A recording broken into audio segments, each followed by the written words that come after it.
നിങ്ങൾ അറിഞ്ഞു കാണുന്ന വാർത്തയാണ് മൂവാറ്റുപുഴ CPMന്റെ ഏരിയ കമ്മിറ്റി അംഗം KJ ഫ്രാൻസിസ്. അദ്ദേഹം അവിടുത്തെ ഒരു സീനിയർ ലീഡർ കൂടിയാണ് CPMന്റെ. അദ്ദേഹത്തെ CPMന്റെ പാർട്ടി കഴിഞ്ഞ 2 ദിവസം മുമ്പ് പാർട്ടിയിൽ നിന്ന് പുറത്താക്കി. അതിന് കാരണം പറയുന്നത് SDPയുടെ കംപ്ലൈൻ്റ് ആണ്. അതായത് ഇന്ത്യയിലെ ഒരു മതതീവ്ര സംഘടന, മതഭീകരവാദി സംഘടന ഇയാൾക്കെതിരെ പോലീസ് സ്റ്റേഷനിൽ കംപ്ലൈൻറ്റ് കൊടുക്കുന്നു. ഇയാൾക്കെതിരെ പോലീസ് കേസെടുത്ത് നടപടി തുടങ്ങി. എന്താണ് സംഭവത്തിൻ്റെ ഉള്ളടക്കം നിങ്ങൾക്കറിയാം. KT ജലീൽ കേരളത്തിലെ മദ്രസകളെ പറ്റി ഒരു സത്യാവസ്ഥയെന്ന് പറഞ്ഞു. അവിടെയാണ് നാർക്കോ, അതായത് മയക്കുമരുന്നുമായി ബന്ധപ്പെട്ട് പെഡലേഴ്സ്, ഡീലേഴ്സ് ഉപയോഗിക്കുന്നവരുടെ എണ്ണം 60% മുകളിൽ അവിടെ നിന്നാണ് ഉണ്ടാകുന്നത്. അപ്പം അതിൻ്റെ താഴെ പുള്ളൊരു കമൻ്റ് ഇട്ടു, ഈ റംസാൻ മാസവുമായി ബന്ധപ്പെട്ട് ഈ പറഞ്ഞ കമൻ്റ് യാഥാർത്ഥ്യം തന്നെയാണ്, അതിൻ്റെ യാതൊരു മാറ്റവുമില്ല. അപ്പം അതിൻ്റെ പേരിൽ പോലീസ് കംപ്ലൈൻ്റായി പാർട്ടി അയാളെ പുറത്താക്കി. ഇനി നമ്മൾ ആലോചിക്കേണ്ട വിഷയമുണ്ട്, ഇത് CPMനകത്ത് എന്തുകൊണ്ടാണ് ക്രൈസ്തവർ, പ്രത്യേകിച്ച് ക്രൈസ്തവർ ശരിക്കും അജിറ്റേറ്റഡ് ആണ് ഈ സംഭവത്തിൽ. പല കാര്യങ്ങളുണ്ട്, ഒരു കാര്യം മാത്രമൊന്നുമല്ല. ഒന്നാമത് CPMന്റെ ഇസ്ലാമിക പ്രീണനം. ഈ ക്രൈസ്തവ കമ്മ്യൂണിറ്റിയിലുള്ള സഖാക്കൾ, അതായത് പാർട്ടി സഖാക്കൾ, അവർ കഴിഞ്ഞ പല വർഷങ്ങളായിട്ട് പല ആൾക്കാർ എന്നോട് തന്നെ പറയുന്നുണ്ട്, സീനിയറായിട്ടുള്ളവരും പാർട്ടിയുടെ ഏറ്റവും അടിയുറച്ച് വിശ്വസിക്കുന്നവർ. കാരണം വല്ലാത്ത രീതിയിലാണ് ഈ പാർട്ടി പോകുന്നത്.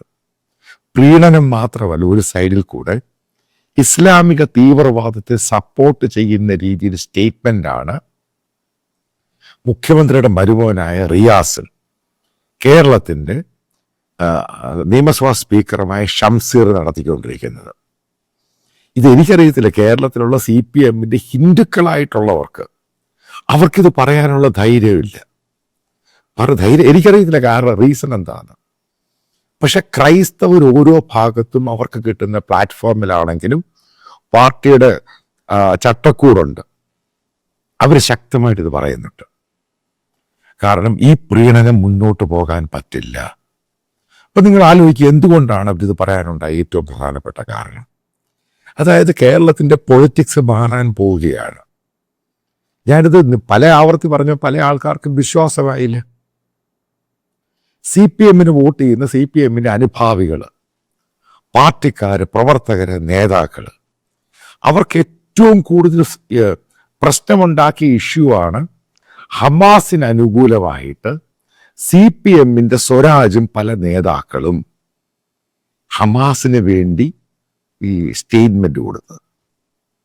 കാരണം ഈ മക്ക, മുസ്ലിങ്ങളുടെ മക്ക പോലെ വളരെ ഇമ്പോർട്ടൻ്റ് ആയിട്ടുള്ള സ്ഥലമാണ് ക്രൈസ്തവർക്ക്. ഈ പറയുന്ന ജെറുസലേം സിറ്റി എന്ന് പറയുന്ന, ഇസ്രായേൽ എന്ന് പറയുന്ന സിറ്റി, നഗരവും രാജ്യം.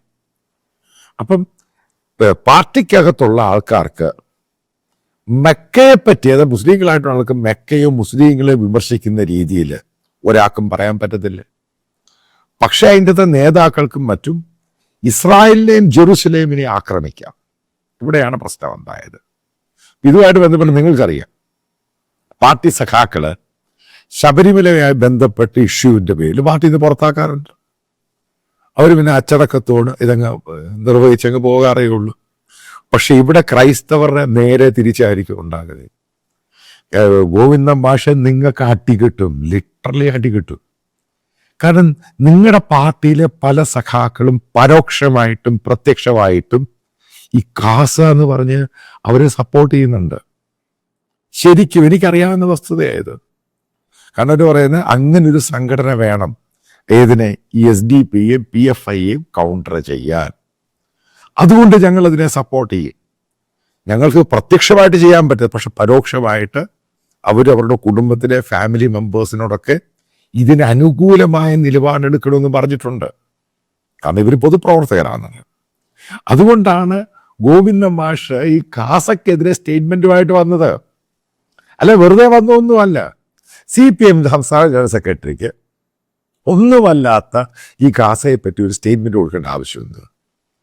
കാരണം പാർട്ടിക്കകത്തെ ക്രിസ്ത്യൻ കമ്മ്യൂണിറ്റി, അതായത് പ്രത്യേകിച്ച് ദക്ഷിണ മധ്യ കേരള, അവർക്ക് വ്യക്തമായ നിലപാടിലോട്ട് മാറി. ഈ പാർട്ടിയുടെ ഈ പോക്ക് ശരിയല്ല. അവർ പ്രീണനവും മതഭീകരതയും ഒരു വശം അല്ലെങ്കിൽ മറ്റൊരു വശത്തുകൂടെ പിന്താങ്ങുന്നുണ്ട്. അപ്പൊ അതുമായിട്ട് യോജിച്ചു പോകാൻ പറ്റത്തില്ല. പക്ഷെ അവർ പാർട്ടി മെമ്പേഴ്സാണ്, പാർട്ടി ലീഡേഴ്സാണ്. അതുകൊണ്ട് ഇങ്ങനെയുള്ള കാര്യങ്ങൾ പ്ലാറ്റ്ഫോമുകളിൽ കൂടെ പറയാൻ തുടങ്ങി. ഇത് ചെറിയ തുടക്കമൊന്നുമല്ല. ഇതിന് പല ഭാഗത്ത് ഇത് പൊട്ടിത്തെറി ഉണ്ടാകും. പല പാർട്ടിയുടെ CPM സഖാക്കളുടെ ക്രൈസ്തവ വിശ്വാസികൾ, ആ വാക്ക് തന്നെ ഉപയോഗിക്കാം, CPMനെതിരെ പടയൊരുക്കം ഉണ്ടാകും. CPMന്റെ 2026 പഞ്ചായത്ത് ഇലക്ഷൻ നിങ്ങളുടെ കാൻഡിഡേറ്റിനെ ഇവർ തോപ്പിക്കും. ഖാസ എന്ന് പറയുന്നത് അതിന് പ്രത്യേകമായ രീതിയിൽ അതിന് ഭയങ്കര പ്രാധാന്യം കിട്ടുന്നുണ്ട്. CPMനകത്ത് കാത്തലിക്സ് കമ്മ്യൂണിറ്റിക്കകത്ത് ഇതിന് പ്രാധാന്യം കിട്ടാൻ തുടങ്ങി. കാരണം ഈ കേരള കോൺഗ്രസ് എന്ന് പറഞ്ഞാൽ യൂസ്ലെസ് ആണെന്ന് അവർക്കും പിടികിട്ടി. പിന്നെ ആരാണ് ഇവരെ ചില കാര്യങ്ങൾ പ്ലാറ്റ്ഫോമിൽ സത്യസന്ധമായിട്ട് പറയുന്നത്? അത് ഖാസയാണ്. അവർ വ്യക്തമായ നിലപാടുണ്ട്. ഈ പറയുന്ന ലവ് ജിഹാദ് ആണെങ്കിൽ ഇങ്ങനെയുള്ള സംഭവങ്ങൾക്കെതിരെ ഈ കെവിൻ പീറ്ററും കൂട്ടരും നടത്തുന്നത് ഒരു യുദ്ധമാണ് ബേസിക്കലി. അതിനുള്ള സപ്പോർട്ട് ബേസ് കൂടുന്നുണ്ട്. അത് ഭയന്നിട്ടാണ് ഗോവിന്ദ മാഷ് ഖാസയ്ക്കെതിരെ ഇതേപോലെ സ്റ്റേറ്റ്മെന്റ് നടത്തിയത്. ഇനി CPMന്റെ മറ്റുള്ള സഖാക്കളോട് പറയാം, ഈ ഒളിഞ്ഞിരിക്കുന്ന മറ്റുള്ള ഹിന്ദു സഖാക്കളൊക്കെ ഉണ്ടല്ലോ, പല ആൾക്കാർ, നിങ്ങൾ ഈ പ്രീണനം നടത്തുന്ന അവർക്കും ചൊറിഞ്ഞിരിക്കുമോ? അത് കായംകുളത്തും ആലപ്പുഴ പല ഭാഗത്തും ഉണ്ടാകാൻ പോവുകയാണ്. അതായത് നിങ്ങൾ ഈ കണ്ണൂർ സഖാക്കന്മാർ ഉദ്ദേശിക്കുന്നതല്ല. നിങ്ങൾ ഈ പറയുന്ന നിങ്ങളുടെ ധാരണയിലെല്ലാം കോപ്പാന്ന് നടക്കുന്നൊന്നുമില്ല.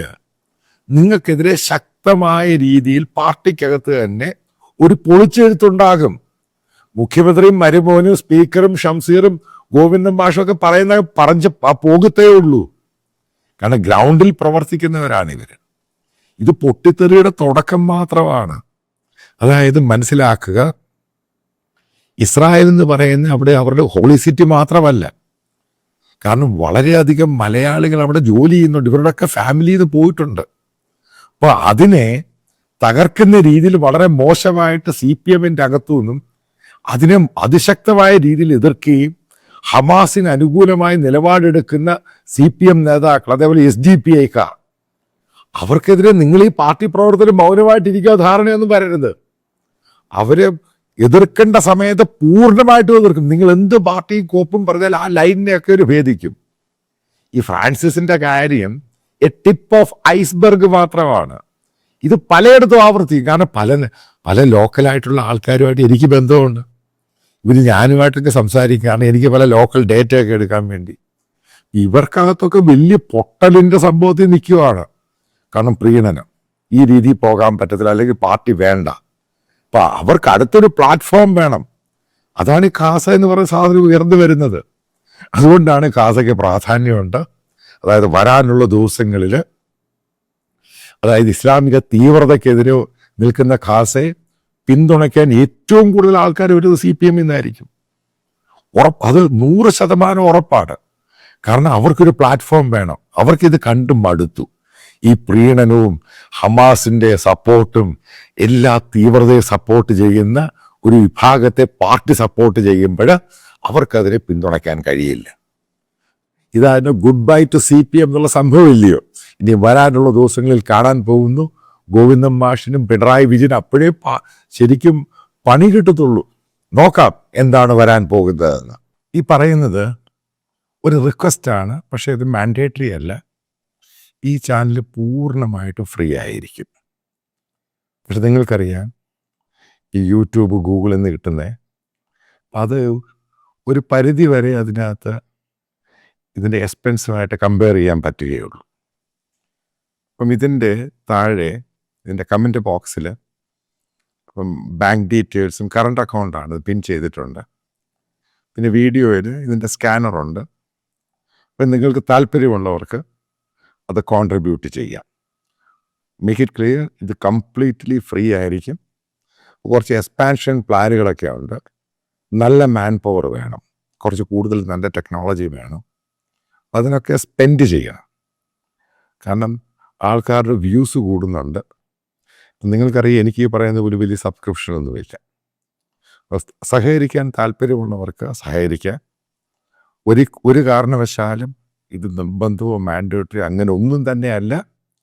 നിങ്ങൾക്ക് താല്പര്യമുള്ളത് മാത്രം വിശ്വസിക്കുന്ന നിങ്ങൾ ഇതിൽ കോൺട്രിബ്യൂട്ട് ചെയ്യുമെന്ന്.